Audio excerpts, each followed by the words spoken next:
All right, so Pfizer stock, we are at $38.62, which is pretty decent. I like to be at this level, and they're making huge gains with the vaccine that they're creating. They're pretty much number one on releasing a vaccine. They've got a lot of hurdles in front of them, but right now they're in first place. So I just wanted to share with you something that's interesting. So, the CEO recently came out and said, they're pretty much ready.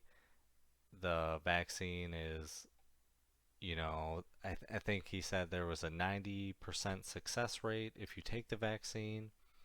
And then that day, he sold his stock, which should be freaking illegal, but it's not. So he came out, said how great the vaccine was, and, expect Pfizer to be essentially the number one company on this right now.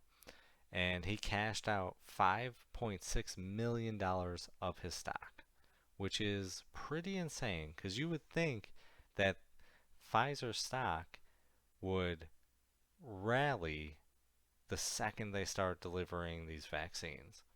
But he sold 60% of his stock when it essentially hit, I think it was 43 bucks.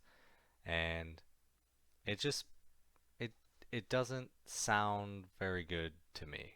And it should be concerning to you because if you're hoping that Pfizer is going to rally and shoot up a ton because of this vaccine, I don't think it's looking that way.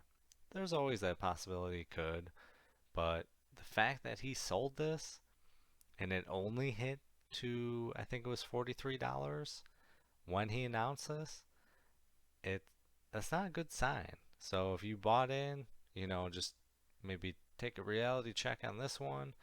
Um, I'm in at $38, but I bought that like 2 years ago, and I'm only in it for the dividend. So anything beyond 38 bucks is awesome and beneficial to me, but I'm not holding my breath that this is this is going to shoot up a ton.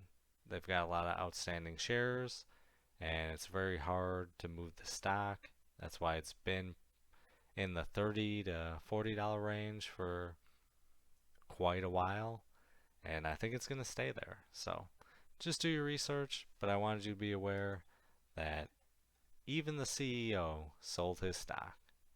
So do your research, have some fun. Video is not financial advice. Any statements made are my views and is for entertainment purposes only and should not be taken as financial advice. Do your own research before making any financial investments.